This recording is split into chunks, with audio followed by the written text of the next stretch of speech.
हरे कृष्णा। तो अभी हम भगवद गीता के 10वें अध्याय के अंतर्गत श्लोक संख्या 9 पर विचार करेंगे।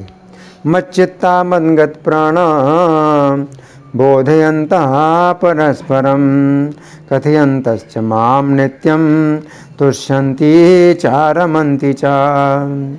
तो यहाँ पर भगवान कह रहे हैं, मच्चित्ता मद्गत प्राणा, मुझ में चित्त लगाए हुए और मुझ में अपने प्राणों को भी अर्पित किए हुए, बोधयन्तः परस्परम, एक दूसरे को उपदेश देते हैं, और कथयन्तश्च माम नित्यम, और एक दूसरे से मेरे विषय में बताते हैं।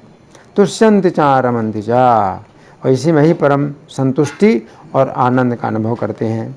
अब हम सुनेंगे प्रभुपाद तात्पर्य में क्या लिखते हैं। शिला प्रभुपाद की जय। यहाँ जिन शुद्ध भक्तों के लक्षणों का उल्लेख हुआ है, वे निरंतर भगवान की दिव्य प्रेमा भक्ति में रमे रहते हैं। उनके मन श्री कृष्ण के चरण कमलों से हटते नहीं, वे दिव्य विषयों की ही चर्चा चलाते हैं। इस श्लोक में शुद्ध भक्तों के लक्षणों का विशेष रूप से उल्लेख हुआ है। भगवत भक्त परमेश्वर के गुणों तथा उनके लीलाओं के गान में दिन रात लगे रहते हैं। उनके हृदय तथा आत्माएं निरंतर श्री कृष्ण में निमग्न रहती हैं, और वे अन्य भक्तों से भगवान के विषय में बातें करने में आनंद का अनुभव करते हैं। भक्ति की प्रारंभिक अवस्था में वे सेवा में ही दिव्य आनंद उठाते हैं, और परिपक्व अवस्था में वे ईश्वर प्रेम को प्राप्त होते हैं। जब वे इस दिव्य स्थिति को प्राप्त कर लेते हैं, तब वे उस सर्वोच्च सिद्धि का स्वाद लेते हैं जो भगवत धाम में प्राप्त होती है। भगवान चैतन्य दिव्य भक्ति की तुलना जीव के हृदय में बीज बोने से करते हैं। ब्रह्मांड के विभिन्न लोकों में असंख्य जीव विचरण करते रहते हैं। इनमें से कुछ ही भाग्यशाली होते हैं जिनके शुद्ध भक्त से भेंट हो पाती है और जिन्हें भक्ति समझने का अवसर प्राप्त हो पाता है। ये भक्ति बीज के सदृश है। यदि इसे जीव के हृदय में बो दिया जाए और जीव हरे कृष्ण मंत्र का श्रवण तथा कीर्तन करता रहे, तो बीज अंकुरित होता है। जिस प्रकार के नियमितः सींचते रहने से वृक्ष का बीज फलता है, भक्ति रूपी आध्यात्मिक पौधा क्रमशः बढ़ता रहता है जब तक ये ब्रह्मांड के आवरण को भेद कर ब्रह्म ज्योति में प्रवेश नहीं कर जाता। ब्रह्म ज्योति में भी यह पौधा तब तक बढ़ता रहता है जब तक उस उच्चतम लोक को नहीं प्राप्त कर लेता जिसे गोलोक वृंदावन या श्री कृष्ण का परम धाम कहते हैं। अंततो गत्वा ये पौधा भगवान के चरण कमलों की शरण प्राप्त कर वहीं विश्राम पाता है। जिस प्रकार पौधे में क्रम से फूल तथा फल आते हैं, उसी प्रकार भक्ति रूपी पौधे में भी फल आते हैं, और कीर्तन तथा श्रवण के रूप में उसका सिंचन चलता रहता है। चैतन्य चरितामृत में मध्य लीला अध्याय 19 भक्ति रूपी पौधे का विस्तार से वर्णन हुआ है। वहाँ ये बताया गया है कि जब पूर्ण पौधा भगवान के चरण कमलों की शरण ग्रहण कर लेता है, तो व्यक्ति पूर्णतया भगवत प्रेम में लीन हो जाता है। तब वो एक क्षण भी परमेश्वर के बिना नहीं रह पाता, जिस प्रकार की मछली जल के बिना नहीं रह सकती। ऐसी अवस्था में भक्त वास्तव में परमेश्वर के संसर्ग से दिव्य गुण प्राप्त कर लेता है। श्रीमद् भागवत में भी भगवान तथा उनके भक्तों के संबंध के विषय में ऐसी अनेक कथाएं हैं। इसीलिए श्रीमद् भागवत भक्तों को अत्यंत प्रिय है। जैसा कि भागवत में ही 12, 13, 18 कहा गया है, श्रीमद् भागवतम पुराणम अमलम यद वैष्णवानाम प्रियम। ऐसी कथा में भौतिक कार्यों, आर्थिक विकास, इंद्रिय तृप्ति या मोक्ष के विषय में कुछ भी नहीं है। श्रीमद् भागवत ही एकमात्र ऐसी कथा है जिसमें भगवान तथा उनके भक्तों की दिव्य प्रकृति का पूर्ण वर्णन मिलता है। फलतः कृष्ण भावना भावित जीव ऐसे दिव्य साहित्य के श्रवण में दिव्य रुचि दिखाते हैं। जिस प्रकार तरुण तथा तरुणी को परस्पर मिलने में आनंद प्राप्त होता है, तो यहाँ पर प्रभुपाद का तात्पर्य समाप्त हुआ। अब हम सुनेंगे श्री भगवान ने कहा में कैसी व्याख्या हुई है। पिछले श्लोक में श्री कृष्ण ने कहा था कि बुद्धिमान लोग भावपूर्वक श्री कृष्ण का भजन करते हैं। उस समय अर्जुन के मन में प्रश्न उठा कि यदि बुद्धिमान लोग श्री कृष्ण का भावपूर्वक भजन करते हैं तो वे किस प्रकार भजन करते हैं। अंतर्यामी होने के कारण श्री कृष्ण अर्जुन के प्रश्न को समझ गए, अतः उन्होंने इस श्लोक में कहा है कि वे श्री कृष्ण के विषय में ही एक दूसरे को अपनी अनुभूतियाँ बताते हैं। इस श्लोक में श्री कृष्ण की दो अत्यंत महत्वपूर्ण शिक्षाएं हैं जिनकी हम क्रम पूर्वक चर्चा करेंगे। तो पहली शिक्षा, इस श्लोक की प्रथम पंक्ति के शब्द हैं मच्चित्ताः मद्गत प्राणाः बोधयन्तः परस्परम, अर्थात वे मुझ में लगे हुए चित्त वाले तथा मुझ में अर्पित प्राणों वाले एक दूसरे को मेरे विषय में अपनी अनुभूतियाँ बताते हैं। तो यहाँ पर श्री कृष्ण कह रहे हैं कि बुद्धिमान लोगों के द्वारा श्री कृष्ण का भावपूर्वक जो भजन होता है, उस भजन में पहली बात तो ये है कि उनके चित्त श्री कृष्ण में लगे रहते हैं। चित्त वहाँ लगता है जहाँ प्रियता होती है। प्रियता वहीं होती है जहाँ अपनापन होता है, तथा अपनापन तभी होता है जब हम श्री कृष्ण के साथ संबंध जोड़ते हैं। यदि हम श्री कृष्ण के साथ संबंध जोड़ते हैं उस समय श्री कृष्ण अपनी ओर से कोई कमी नहीं रखते हैं। यदि हम श्री कृष्ण को अपना मित्र मानते हैं तो श्री कृष्ण हमारे मित्र बनने के लिए पहले से ही तैयार हैं। यदि हम श्री कृष्ण को अपना पुत्र मानते हैं तो श्री कृष्ण हमारे पुत्र बनने के लिए पहले से ही तैयार हैं। श्री कृष्ण अत्यंत प्रेमी हैं। श्री कृष्ण की एक ही मुस्कान चित्त को चुरा लेती है। तो यहाँ पर श्री कृष्ण कह रहे हैं कि शुद्ध भक्तों का मन या चित्त श्री कृष्ण में लगा रहता है। ये समझने की बात है कि जिस समय भक्ति की विधि के द्वारा चित्त शुद्ध हो जाता है उस समय चित्त बलपूर्वक श्री कृष्ण में लग जाता है। भागवत 10:52-37 में रुक्मिणी देवी ने श्री कृष्ण को संदेश भेजा कि हे श्री कृष्ण, आपके गुणों को सुनकर मेरा चित्त इतना निर्लज्ज हो गया है कि ये बलपूर्वक आप में ही लग गया है। यहाँ पर रुक्मिणी देवी कहना चाहती हैं कि यद्यपि वे एक अविवाहिता राजकन्या है, उच्च कुल की कन्या होने के कारण ये स्वाभाविक है कि वे अपना चित्त किसी ऐसे युवक में नहीं लगाना चाहती हैं जिसके साथ उनका विवाह नहीं हुआ है। परंतु श्री कृष्ण के गुण इतने शक्तिशाली हैं कि श्री कृष्ण के गुणों ने उनके चित्त को बलपूर्वक अपनी ओर खींच लिया है, तथा रुक्मिणी देवी का चित्त भी इतना निर्लज्ज हो गया है कि वो भी रुक्मिणी देवी के द्वारा सिखाए हुए शिष्टाचार को नहीं मानता है, तथा वह रुक्मिणी देवी के कुल धर्म का भी उल्लंघन करके श्री कृष्ण में लग गया है। ये अत्यंत सौभाग्य की बात है कि किसी व्यक्ति का चित्त समाज तथा धर्म की मर्यादाओं का उल्लंघन करके श्री कृष्ण में लग जाए। अब यहाँ पर श्री कृष्ण कह रहे हैं कि वे बुद्धिमान लोग श्री कृष्ण का जो भजन करते हैं उसमें दूसरी बात ये है कि उनके प्राण श्री कृष्ण की सेवा में रहते हैं। इसका अर्थ है कि वे श्री कृष्ण की सेवा के बिना जीना नहीं चाहते हैं। किसी व्यक्ति के प्राण अपनी पत्नी में रहते हैं तो वह अपनी पत्नी के बिना नहीं रहना चाहता है, उसे कहते हैं पत्नीगत प्राण। किसी व्यक्ति के प्राण अपने पुत्र में रहते हैं तो वह अपने पुत्र के बिना नहीं रहना चाहता है, उसे कहते हैं पुत्रगत प्राण। सामान्य व्यक्ति के प्राण अन्न में रहते हैं तथा यदि अन्न मिलना बंद हो जाता है तो उसके प्राण निकल जाते हैं, क्योंकि हम सभी अन्नगत प्राण हैं। इसी प्रकार जो भक्त श्री कृष्ण की सेवा में रहते हैं वे श्री कृष्ण की सेवा के बिना जीना नहीं चाहते हैं। ऐसे लोगों को कहते हैं श्री कृष्णगत प्राण। तो यहाँ पर श्री कृष्ण कह रहे हैं कि शुद्ध भक्तों के प्राण श्री कृष्ण में ही रहते हैं। भागवत 10:52-43 में रुक्मिणी देवी ने श्री कृष्ण को अपना संदेश भेजा कि यदि उन्हें श्री कृष्ण पति रूप में नहीं प्राप्त होंगे तथा यदि उन्हें श्री कृष्ण की सेवा करने का अधिकार नहीं प्राप्त होगा तो वे भोजन पानी बंद कर अपने प्राणों को त्याग देंगी। तो यहाँ पर श्री कृष्ण कह रहे हैं कि उनके बुद्धिमान भक्तों के प्राण श्री कृष्ण में ही रहते हैं, इसलिए श्री कृष्ण को रुक्मिणी प्राणधन अथवा गोपी प्राणधन कहा जाता है। तो यहाँ पर श्री कृष्ण कह रहे हैं कि वे भक्त लोग श्री कृष्ण के विषय में अपनी अपनी अनुभूतियाँ एक दूसरे को सुनाते हैं।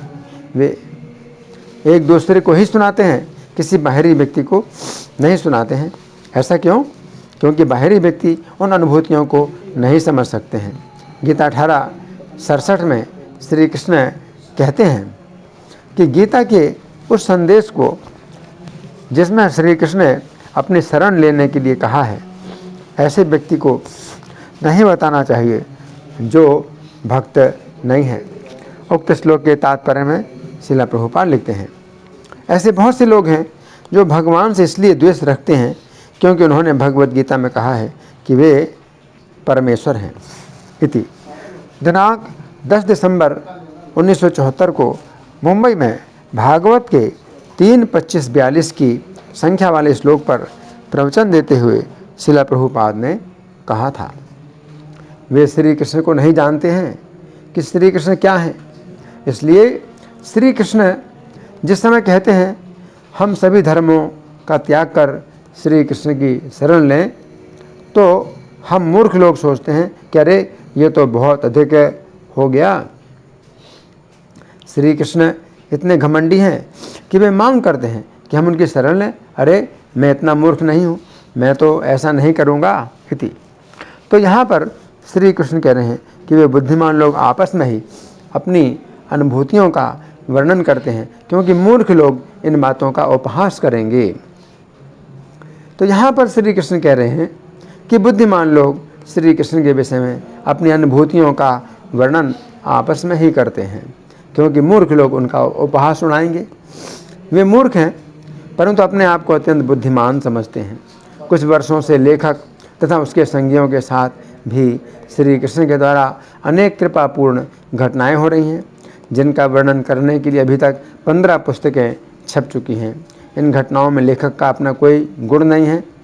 चूँकि श्रील प्रभुपाद ने अपने आश्रित भक्तों के लिए बहुत बड़ी छूट दी है, अतः श्रील प्रभुपाद के आश्रित भक्त यदि 100% समर्पण नहीं भी करते हैं तो भी श्री कृष्ण की कृपा उन पर होती है। ऐसी स्थिति में लेखक तथा उसके संगियों को भी श्री कृष्ण की कृपा के अनेक प्रकार से दर्शन हो रहे हैं, परंतु ये श्रील प्रभुपाद की ही कृपा से हो रहा है। इन कृपापूर्ण घटनाओं का आनंद उस समय विशेष रूप से मिलता है जिस समय ये घटनाएं भक्तों के समाज में बताई जाती हैं। अब दूसरी शिक्षा, इस श्लोक की दूसरी पंक्ति के शब्द हैं कथयन्तः च माम नित्यम तुष्यन्ति च रमन्ति च, अर्थात मेरे विषय में कहते हुए उन्हें संतुष्टि होती है तथा आनंद की अनुभूति होती है। तो यहाँ पर श्री कृष्ण जिस शब्द का प्रयोग कर रहे हैं वो शब्द है कथयन्तः, अर्थात कथन करते हुए। पिछली पंक्ति में श्री कृष्ण ने जिस शब्द का प्रयोग किया था वो शब्द था बोधयन्तः, अर्थात बोध प्रदान करते हुए। ये दो बातें अलग अलग हैं। बोधयन्ता शब्द का अर्थ है कि वे भक्त एक दूसरे को श्री कृष्ण के विषय में अपनी अनुभूतियों का बोध कराते हैं, तथा कथयन्तः शब्द का अर्थ है कि वे भक्त पूर्व काल में हुई घटनाओं का कथन करते हैं। ये घटनाएं अपने जीवन में बीती हुई भी हो सकती हैं अथवा श्रीमद् भागवत जैसे शास्त्रों में वर्णित हो सकती हैं। तो यहाँ पर श्री कृष्ण कह रहे हैं कि बुद्धिमान भक्त लोग श्री कृष्ण की कथा सुनने तथा सुनाने में संतुष्टि तथा आनंद का अनुभव करते हैं। वाल्मीकि रामायण में बालकांड के अंतर्गत सर्ग संख्या 4 में वर्णन आता है कि जिस समय वाल्मीकि मुनि ने श्री राम के पुत्रों लव तथा कुश को रामायण की कथा कंठस्थ करा दी, उस समय ये दोनों भाई ऋषियों, ब्राह्मणों तथा साधुओं के समागम में एकाग्र चित्त होकर राम कथा का गान किया करते थे। उस समय मुनियों के नेत्रों में आंसू भर आते थे। वे अत्यंत विस्मय विमुग्ध होकर इन बालकों की प्रशंसा करते थे। इन बालकों के द्वारा कथा का वर्णन होने पर कथा की घटनाएं प्रत्यक्ष सी दिखाई देने लगती थीं, मानो अभी अभी आंखों के सामने घटित हो रही हूँ। एक बार अयोध्या की गलियों में राम कथा का गान करते हुए इन बालकों को देखकर श्री राम ने इन्हें अपनी सभा में बुलाया तथा सभी लोगों को आज्ञा दी कि सभी इस दिव्य कथा को सुने। उस कथा को सुनते ही श्रोताओं के समस्त अंगों में हर्ष जनित रोमांच हो आया और सबके मन में आनंद की लहरें उठने लगी। उस जन सभा में वो कथा कानों को अत्यंत सुखद लग रही थी। उस समय श्री राम भी धीरे धीरे उस कथा को सुनने में तन्मय हो गए। इस वर्णन से पता चलता है कि श्री कृष्ण भी अपनी कथा को सुनने के लिए उस स्थान में उपस्थित होते हैं। यहाँ पर श्री कृष्ण कह रहे हैं कि बुद्धिमान भक्त लोग श्री कृष्ण के विषय में कहते हुए दिव्य संतुष्टि तथा दिव्य आनंद प्राप्त करते हैं। इस संबंध में पद्म पुराण में श्री कृष्ण ने नारद जी से कहा, हे नारद, मैं ना तो वैकुंठ में सुख पाता हूँ और ना ही योगियों के हृदय में रहकर मुझे सुख मिलता है।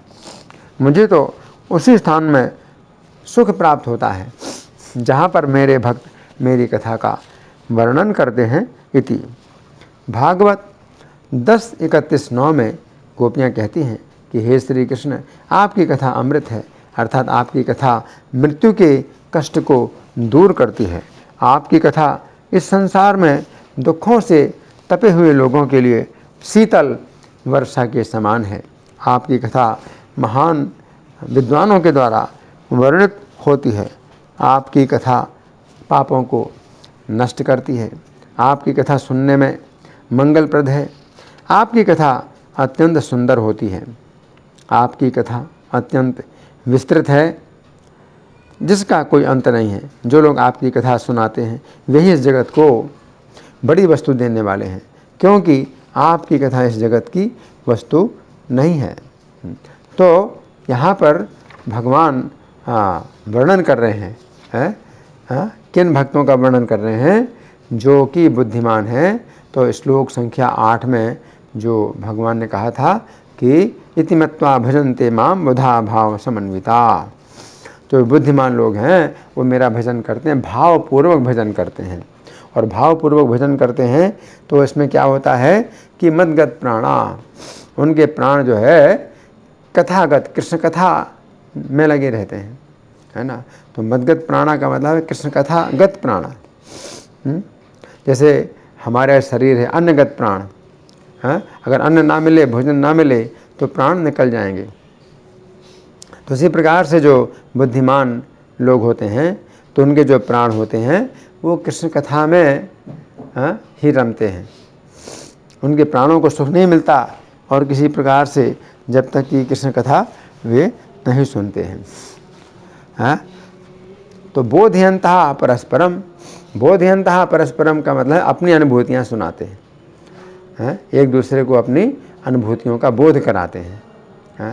तो अनुभूतियाँ श्री कृष्ण का जो भजन करने वाले भक्त हैं, तो श्री कृष्ण अनेक ऐसी घटनाएं जो है बनाते हैं कि जिनमें श्री कृष्ण की कृपा दिखाई देती है और स्पष्ट संकेत मिलता है कि श्री कृष्ण हमारे साथ हैं।